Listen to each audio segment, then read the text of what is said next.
Hey everybody, HomeSliceHenry here, and in today's video, I'm going to be showcasing a team that had unbelievably good results in the Open Ultra League. These battles were submitted to the channel by a member of the community, MakiDK, so many thanks for the battle submission. Now, Maki mentioned in their original submission they went 22-3 on the day with the team, and then the day after they went 19-6, climbing from a starting point at rank 18 all the way up above 2400 elo. So without further ado, let's hop into the matches and take a look at this team in action in the Open Ultra League.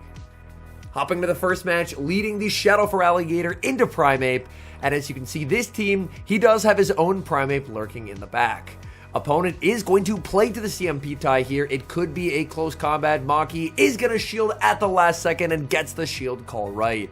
That is a massive shield. Hydro Cannon is going to be shielded, and now Maki's going to save switch into his own Primeape. Now, he will be able to fire off a Rage Fist here. The opponent's defense has been debuffed by 2 stages. Rage Fist, it just does not KO. It barely does not. The opponent did CMP tie on a Rage Fist of their own, and out comes Shadow Zapdos. So the opponent running some serious spice. You absolutely love to see it. Rage Fist is going to connect, and that just does so much damage. Nice overfarm by the opponent. They will be able to deliver a quick knockout with a Drill Peck, and in comes Galarian Moltres. Any charge move from the Zapdos would inflict way too much damage, so we will see a shield as the Drill Peck comes out, and the opponent still does have that Primeape, but it's very, very low HP. In the back is XL Starmie, and that's really unfortunate for the opponent, as Starmie can't do a whole lot against the Moltres. We're now going to see a switch to Feraligatr. Feraligatr is now going to be hit with a move. What is the second move Starmie's running? It's Thunder. That's going to pick up a KO. In comes the Moltres. Moltres gets the farm down. In comes Primeape. And this is massive overkill, not hitting a single bubble on the Brave Bird. It KOs the Primeape, and that's a good game. Hopping into the next match, Shadow Feraligatr versus Shadow Typhlosion. Now, this is actually a bad lead, as this is a matchup where Typhlosion is able to win all even shield scenarios as long as they do throw on good timing. Feraligatr strikes first with the Hydro Cannon. Typhlosion is going to throw on good timing, and that's going to grab the first shield from the Feraligatr. Feraligatr is going to get to throw 2 more Shadow Claws and the move, but Typhlosion is now 1 Incinerate away from the double up, and Feraligatr is still 3 away, which is how Typhlosion is able to win the 2s, because Typhlosion can win the CMP tie on the 3rd move. But Maki says no, denying that CMP tie with a quick switch and a catch onto the Primeape. Primeape, however, still takes a ton of damage here. I believe Typhlosion could have survived that next Karate Chop, so Primeape is forced to fire off the Rage Fist and pick up the knockout. So the opponent has lost their Typhlosion, but the Typhlosion inflicted some serious damage along the way. Speaking of serious damage, this boosted close combat is going to do a healthy amount to that Mandibuzz. Mandibuzz firing off its Aerial Ace instantly. This will remove Primeape from the field of play, and now it's all up to Galarian Moltres. Galarian Moltres more than happy to absorb multiple Aerial Aces as it looks to build a near insurmountable energy advantage.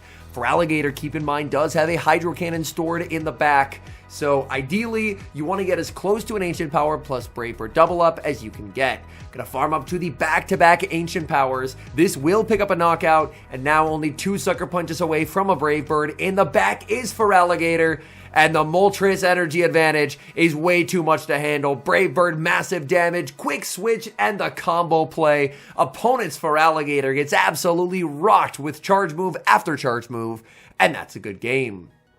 Hopping into the next match, Shadow Feraligatr versus Clefable. This matchup is pretty solid. Opponent ends up switching out, which is a pretty big surprise to me, and Drapion will immediately be met with a Hydro Cannon. Hydro Cannon is going to be shielded. Now we see a quick switch to Primeape. One nice thing about Primeape in the Ultra League, it's still not the tankiest, but it is a lot tankier than it is in the Great League. Opponent is going to fire off another Aqua Tail. Maki more than happy to let this go as well. Primeape not going to be KO'd. Primeape now, I believe, at a Rage Fist plus Close Combat double up. The Close Combat is going to be shielded. Can't get to the next Close Combat there. And unfortunately, the opponent is able to flip Switch Advantage. And now with Switch Advantage 1 for the opponent, this is suddenly looking like a lot trickier of a game, because Clefable will not be one-shot by a potential Brave Bird. Feraligatr going for the Hydro Cannon, at long last finally getting rid of that pesky Drapion.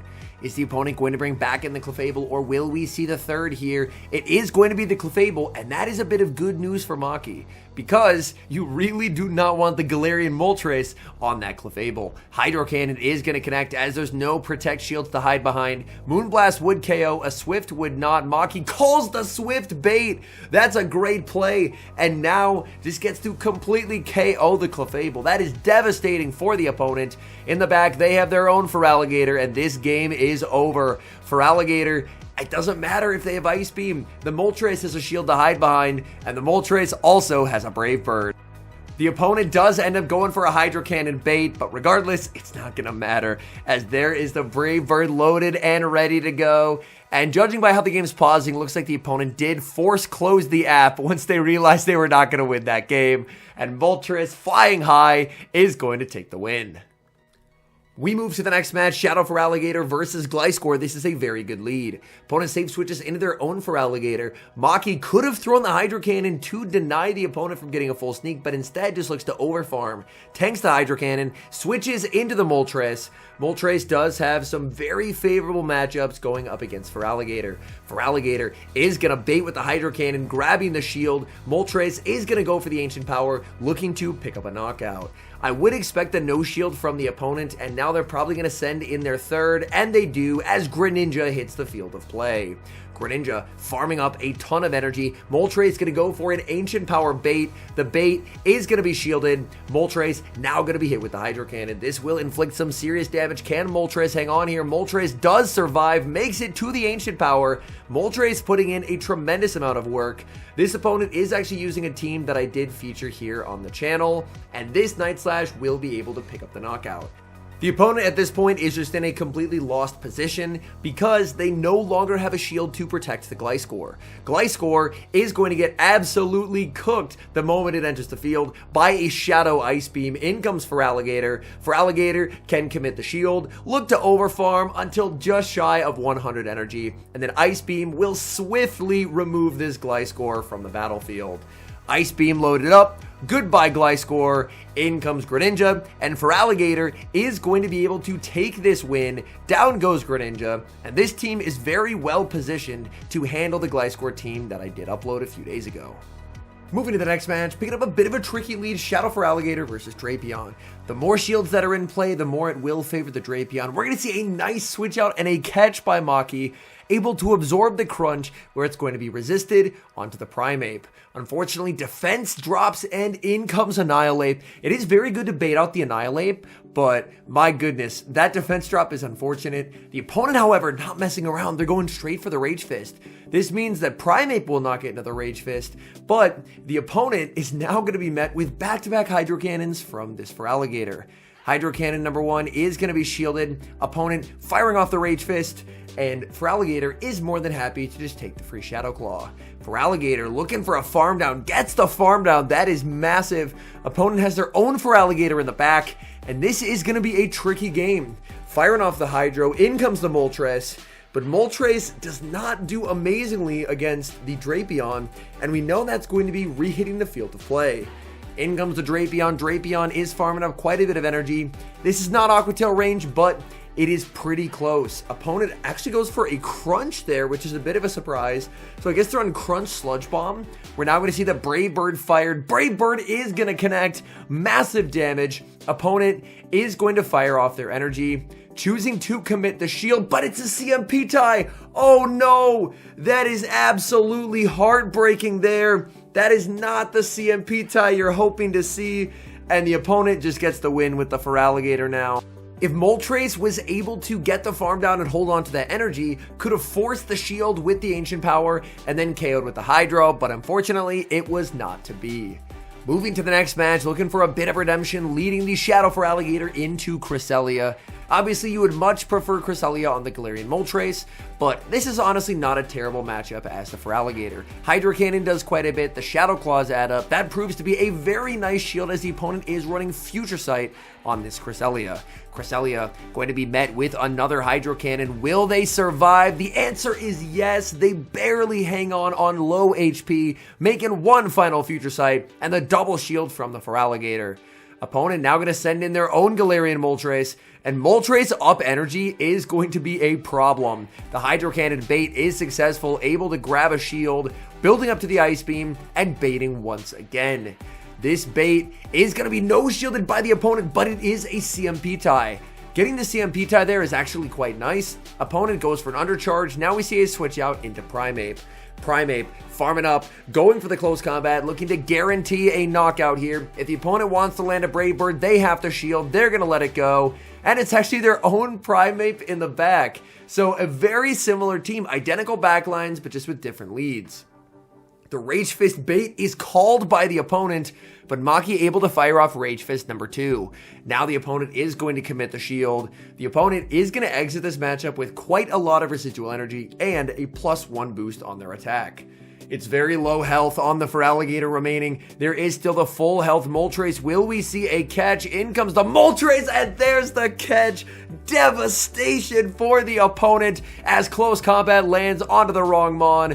Moltres can't quite get the farm down. Primeape able to make a move, but it's only a Rage Fist. That's not gonna cut it. They get farmed down, and that's a good game. Hopping into the next match, Shadow Feraligatr versus Talonflame, the dream lead. Opponent safe switches into a level 50 Morpeko. I'm sorry, hello? Level 50 Morpeko is crazy. 22 combat power. In comes the Primeape. Primeape is going to no shield, and that Aura Wheel nearly one-shot. We're now going to see a Rage Fist bait fired at Morpeko. Morpeko does commit the shield, and Primeape gets farmed down. Oh my goodness, just when you thought you were safe from Morpeko in the Ultra League, Morpeko making its presence felt as a +1 Dark Aura Wheel does significant damage. Morpeko is able to make one final charge attack. We already see the shield from the Moltres. Unfortunately, it was only a Psychic Fangs. Morpeko now getting KO'd. In comes Shadow Raikou, and the opponent has the coolest team I've ever seen. Unfortunately, Brave Bird just does way too much damage. It's a simultaneous KO, and it's Talonflame versus Feraligatr, and that's just going to be game over. But what a team from the opponent. Oh my goodness. Level 50 Morpeko, Shadow Raikou, and Talonflame. Unbelievable stuff from that trainer. Very well done. Picking up a very bad lead in the next match, Feraligatr into Virizion. Primeape save switch answered with Golisopod, and this is honestly not the Pokemon I was expecting to see here. Virizion is so weak to flying that most of the time you really have to pair with Pokemon in the back that are good against flying, but this is a bug type. Golisopod goes for the liquidation, gets the attack drop, putting the Primeape's attack back down to neutral. Primeape at the back-to-back close combats. This is a CMP tie close combat. KOs Golisopod. I was not expecting that move to knock out. In the back is Electivire, and oh my goodness, this is going to be a very tough game to win. This is exactly where Electivire wants to be. It is well positioned for this endgame. It has a pretty significant energy head start. Opponent gives up both shields. There's a switch into Feraligatr. Opponent could have farmed a lot more there. So a bit inefficient with the overfarms. In comes Moltres. They stay in to take a bunch of sucker punches when their defense has been debuffed. And now I think they're just too low. In comes the Virizion. Virizion will go for the Sacred Sword. But now, Virizion is getting one-shot by the double super effective Brave Bird. If the opponent managed their energy better, I think they would have been in a significantly better position. But now, against all odds, this game is losable. Ice Punch is going to be shielded. We see a switch to the Primeape, and it gets the Karate Chop down before the opponent gets the Thunder Shock down. Hopping into the final match, great lead, Shadow Feraligatr into Starmie. Opponent safe switches into Primeape. Starmie is a Pokemon, I think I mentioned it at the start, I think it's way better than I ever gave it credit for in the Great League. But in the Ultra League, it just doesn't really have an ability to land and move and farm down like it does in the Great League. And that was one of its best strengths in the Great League. Now we have the Primeape Mirror. This is a tough call to make. No shielding and getting it right as it's the Rage Fist. That's a huge call. Now going to look to pick up a knockout with a close combat. Close combat is going to connect, and down goes the opponent's Primeape. Opponent will be able to send back in the Starmie, but the Primeape does have some residual energy getting to this move, but the Rage Fist is going to be caught on Galarian Moltres. And it looks like this backline is a very common choice in the Ultra League. A lot of backlines with Primeape and with Galarian Moltres together. In comes Feraligatr. Feraligatr just going to look to make it to a Hydro Cannon, forcing a shield, and in the 2-0s, this is just a complete sweep by the Galarian Moltres. Moltres even calls that it's the Ancient Power. Oh my goodness. A Brave Bird there could have been devastating, but getting the call right, there's the Brave Bird from the opponent. In comes the Starmie, and look at the Sucker Punches go. Oh my goodness. This poor Starmie getting torn to shreds. Surf shielded. Moltres at 100 energy, which is a Brave Bird plus an Ancient Power. Brave Bird KOs. There's the Ancient Power, but to guarantee the knockout, making it to Brave Bird number 2, knocking out the opponent and securing the win. All in all, these were some extremely entertaining battles, so many thanks to Maki for sending them in.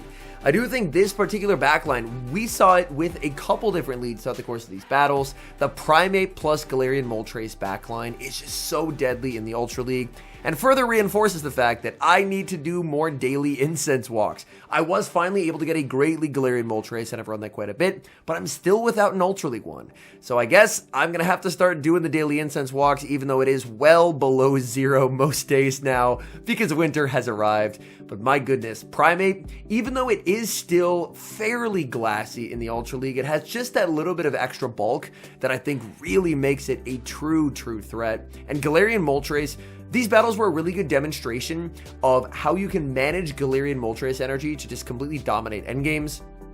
A lot of teams are not necessarily running Pokemon that have resistances to flying.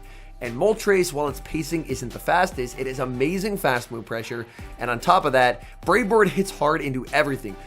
So overall, if you're looking to make a push during this week of Ultra League, this team, even if you do switch up the lead, definitely could be one that is worth trying, because as I mentioned, its record over 2 days, 41 wins and 9 losses, is absolutely no joke. Those are some unbelievably good results.